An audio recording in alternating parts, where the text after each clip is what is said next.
li sadinatan bi kullil janna min daari minan yaatal minna li sadinatan bi kullil janna min daari minan yaatal minna. donc ñoo ngi leen di dalal jàmm fii ci barab bi di leen masawu coono ak xataay bi ak tàngaay bi di bëgg rek très rapidement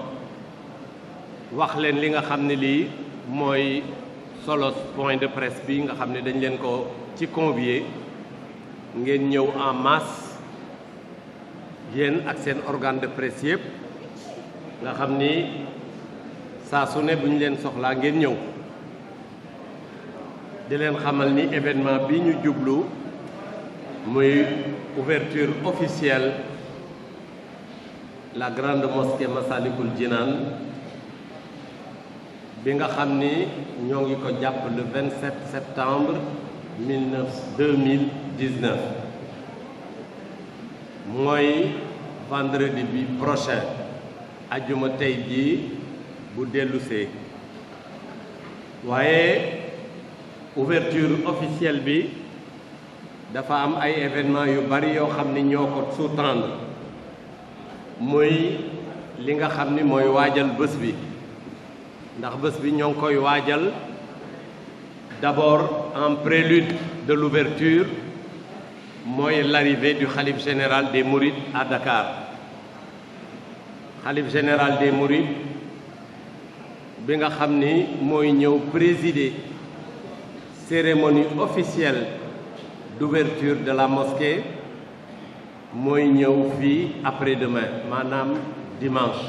ñu koy wax dibéer dimanche 22 septembre lay jóge Touba ñëw fii ci jumaa ji ça sera certainement dans la matinée ba nga xam ni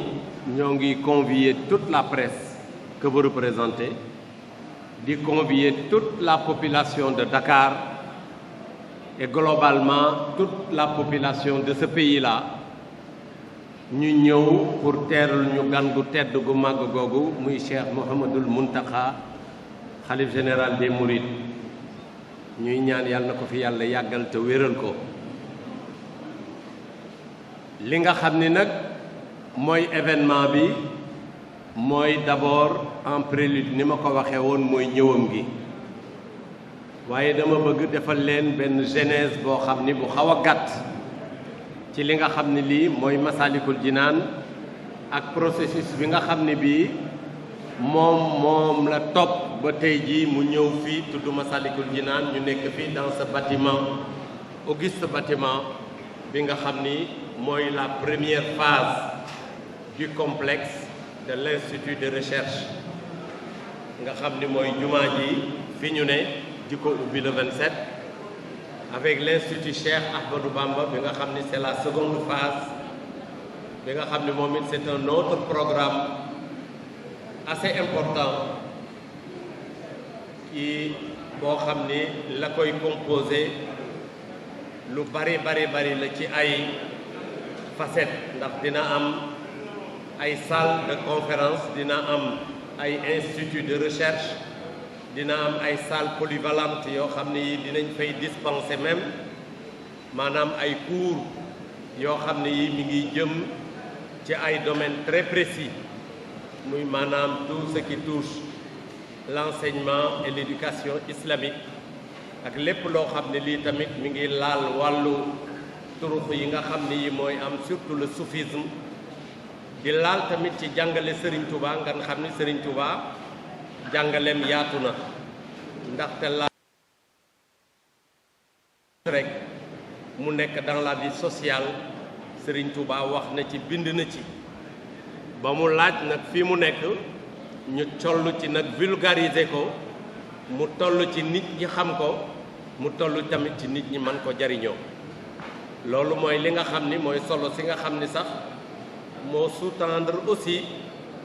idée bi nga xam ne bii Cheikh Mountakha Mbacké di xalif général des Mourides def na ko pour tabax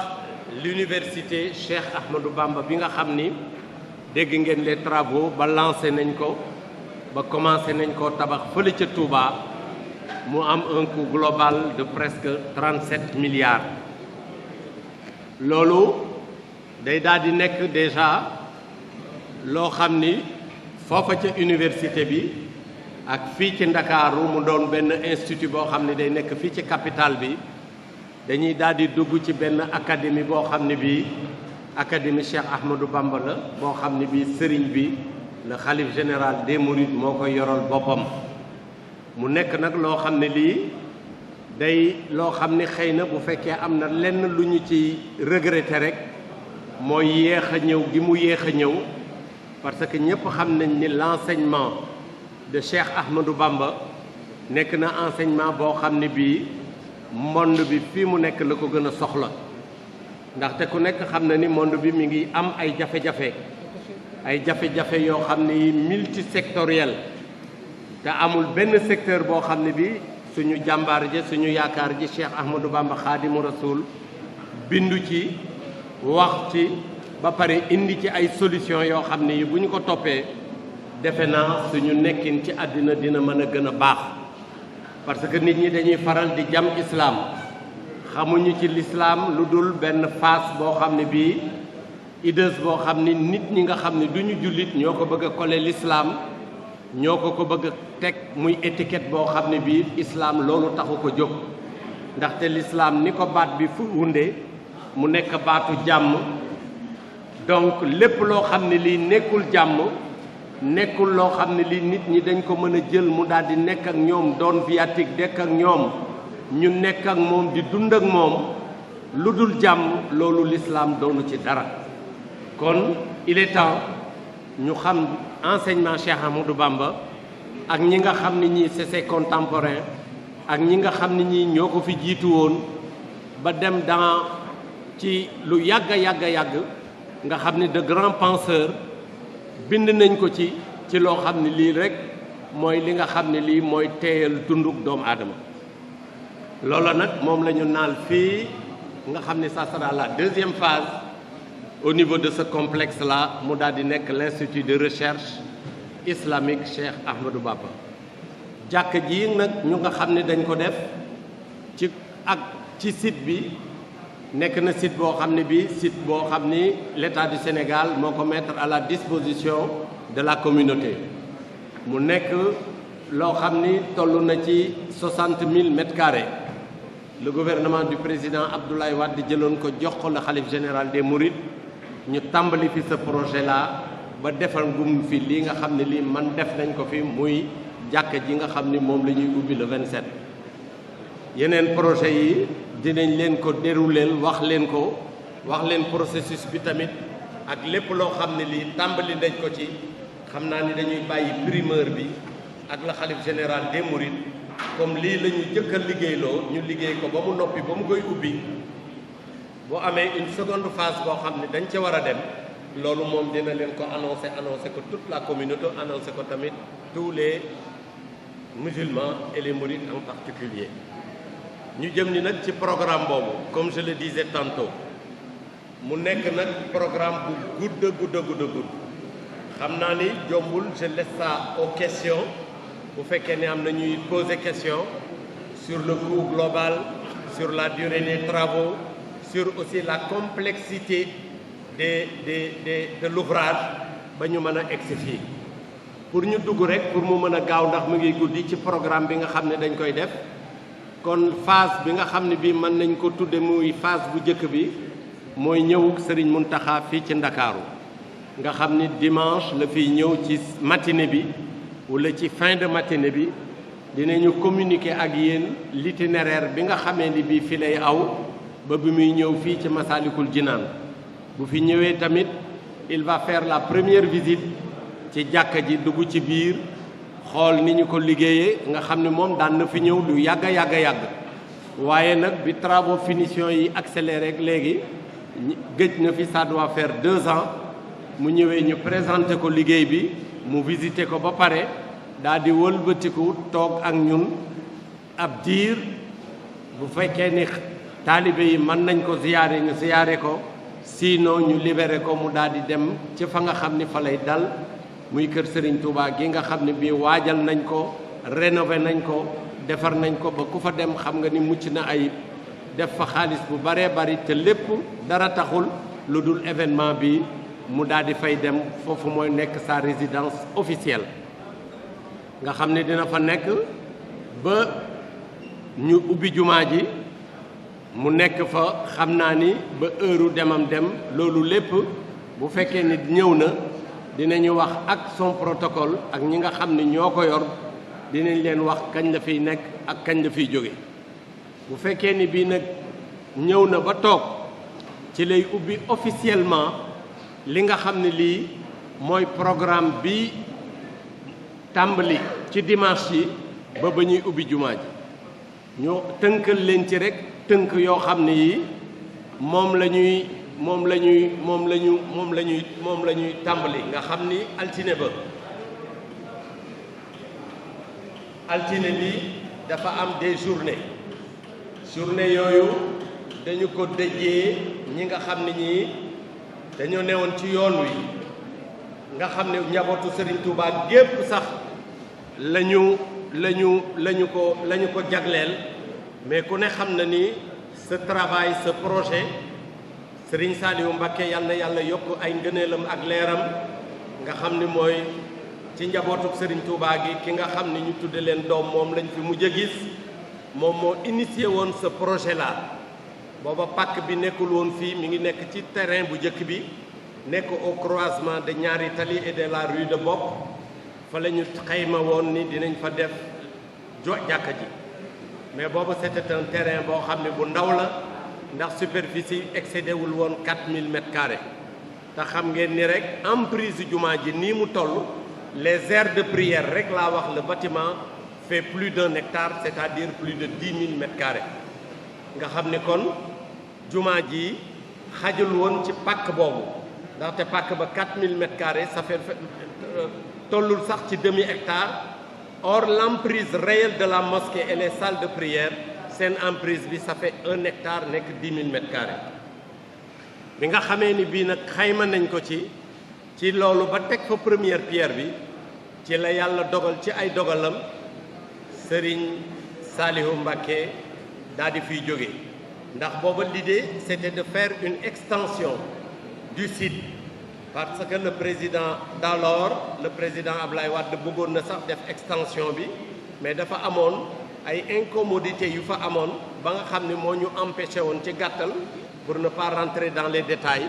ba nga xam ne bii mënuñu fa woon a implanter jumaa ji c'est en ce moment-là la ma woo instruire ma ni ma na nga wut foo xam ne fii jàkka ji dina ci mën a nekk ci mbaaxu yàlla bi ñuy wut di wut ba ma gis terrain bi ci la ñu ko daal di jël une option bi ñu jëlee option bi booba c'est ci jamonoy xalifa sët bi nga xam ne moo jëkk a toog ci xalifa sëñ Touba yi muy Cheikh Mouhamadou Lamine Bara Falilou boobu moom moo ñëw xool terrain bu njëkk bi xool terrain bi instruire ma ni ma terrain pàkk bi fii la kon pàkk bi fii la ñuy def jumaa ji donc c'est en ce moment précis que le choix a été porté sur ce terrain ñu daal di nag commencer nag dugg dans le processus maintenant de construction de la mosquée bés bu njëkk boobu kon Serigne Saliou moomu lañ ko jagleel Serigne Cheikh mi nga xam ni mooy xalifaam moo nekk ci bopp njabootam gi dem nañ fa yëg na ko mi ngi préparé pour yónnee ay délégation yoo xam ni journée bi journée Serigne Saliou la boo leen bëggee dama koy ramasser comme ça mais mën naa jox Ablaye Diop après mu lire programme bi wala sëñ Makhtar liiral leen programme bi jour par jour le mardi beneen journée la boo xam ne bii dañu ko déjee la mère la sainte Maam Jaaratulaay Soxna Jaara Buso di woy juru jigéenu Cheikh Ahmadou Bamba Khadimu Rasoul suñu yaakaar nga xam ni lépp lu am ci moom la amee ñu déjee ko toute la journée et au-delà même de son auguste personnage ñu déjee ko toutes les femmes du monde yi nga xam ni œuvré nañu ci l'islam taxaw nañu ci l'islam am na lu ñu màndargale l'islam ñu boole leen ci journée boobu muy journée Maam Jaaratullaay nga xam ni c'est le mardi nga xam ni on aura des conférences des thèmes bu ko defee bu ñu paree léegi dinañ leen liiral thèmes yi ak ñi koy def et les conférenciers et les modérateurs ak panel yoo xam ne yi dina am ci biir conférence yooyu. Le soir mu nekk soirée boo xam ni veillée religieuse la boo xam ni ñoo ngi ko tuddee taalibe bu mag boo xam ni bi maam Cheikh Ibrahima Fall bu ñu ko tuddee ñëpp xam ko ñu tuddee ko Babul Mouridine, c'est-à-dire la porte de la Mouridiya moom la ñuy jagleel la soirée du mardi.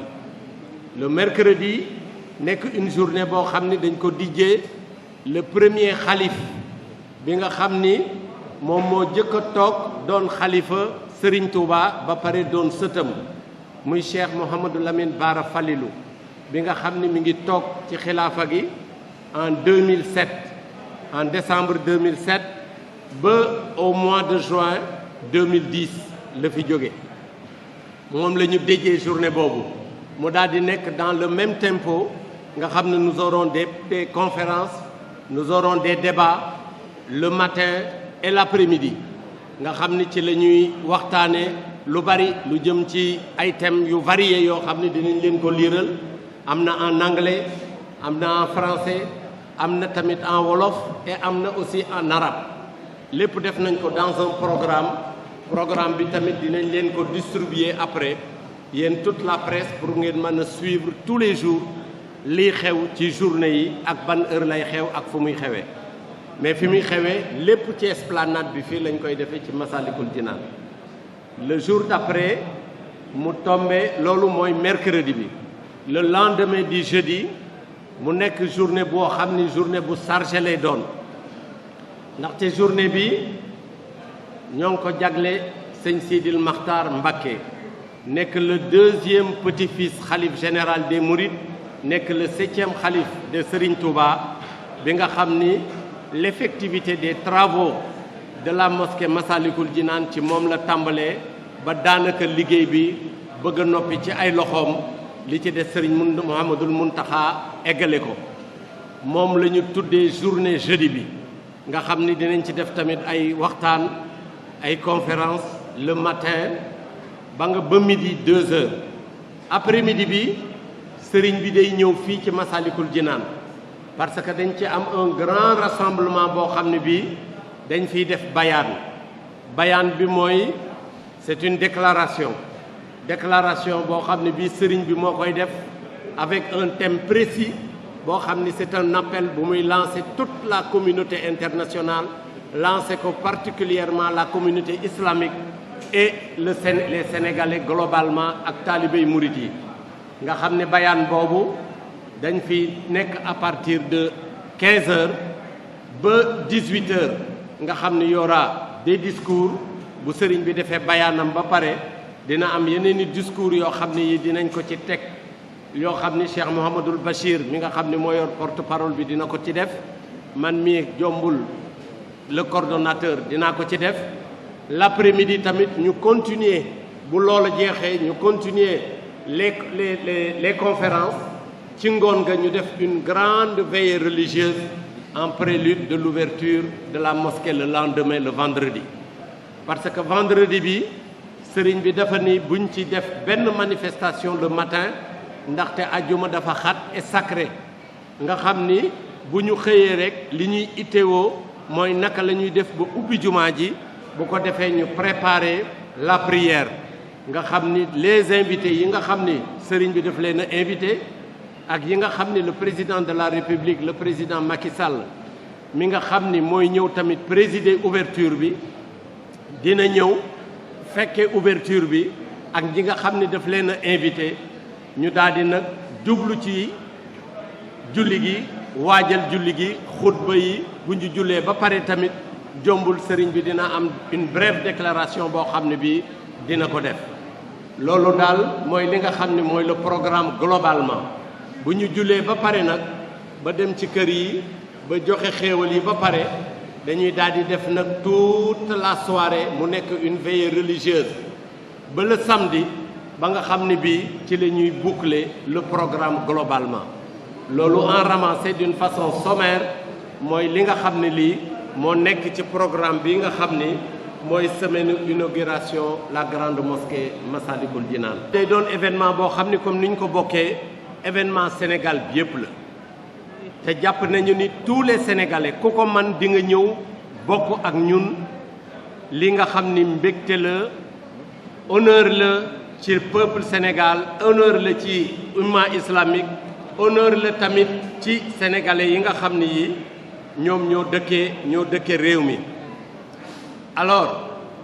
bi ngeen xam ni day nekk manifestation bu rëy boo xam ni mën nañoo jàpp ni manifestation bu ñu toll bu amoon nit bariwul ci réew mi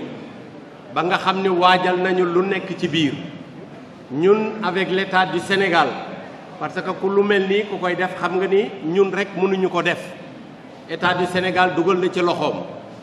bu baax a baax mobiliser tous les services de l'État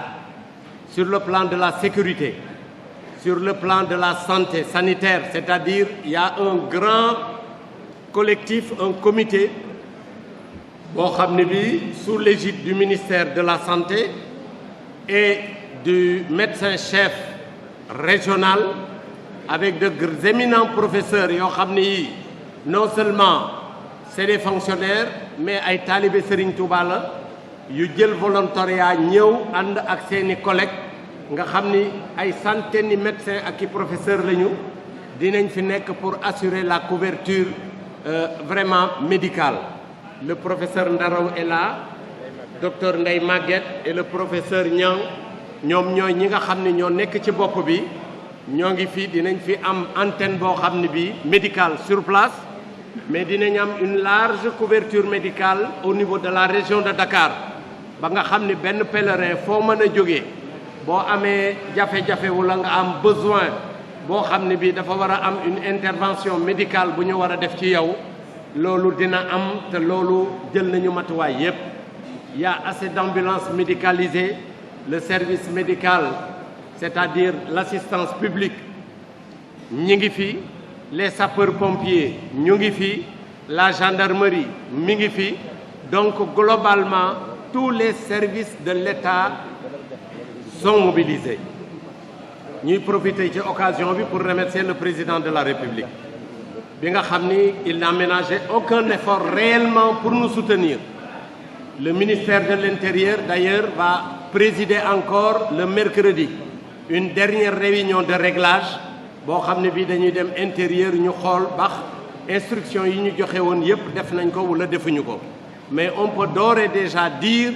que instruction yi ñu joxe woon yépp mat na sur le plan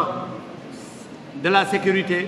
sur le plan médical, sur le plan de la logistique loolu lépp taxawu nañ ci et sur le plan de la couverture aussi médiatique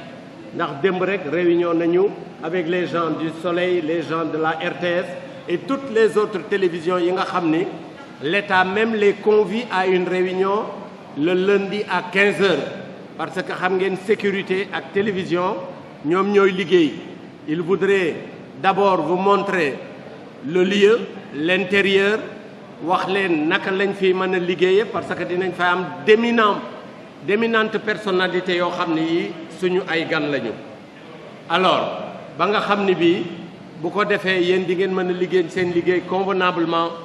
ñoom it dinañ mën a liggéey seen liggéey convenablement. Le lundi ça sera dans l'après-midi. On m'a signalé tout à l'heure que l'architecte était en voyage, il est là, notre ami Maïssa Touré, Maïssa Jojo Touré. C'est lui qui a la chance et le privilège de nous faire ce beau travail, ce bijou. Il l'a fait, il l'a bien pensé.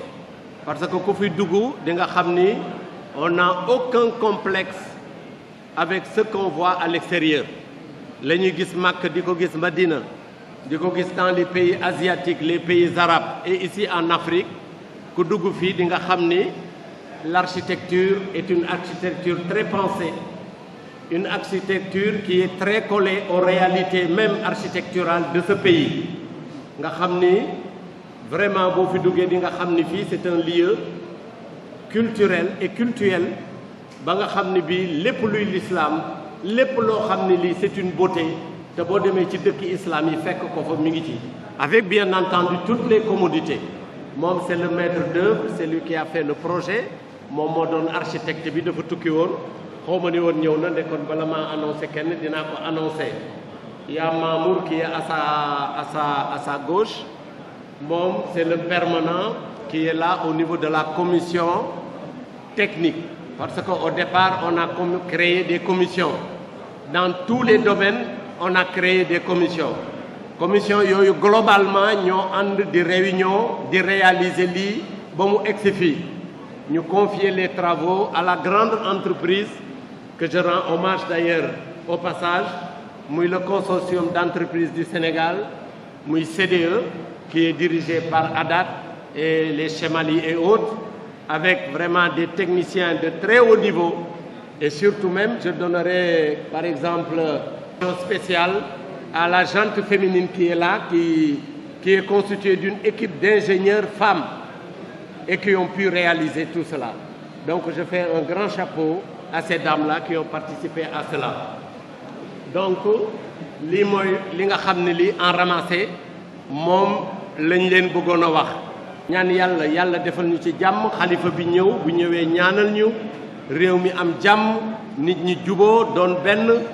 bu ko defee bu demee xéewal gi mën a tas ci réew mi lii daal mooy en ramassé ce que je voulais dire bu fekkee ne am na lu ma ci fàtte ngeen jégal ma li sadinatan bi kullil janna min daari minan yaasal minna li sadinatan bi kullil janna min daari minan yaasal minna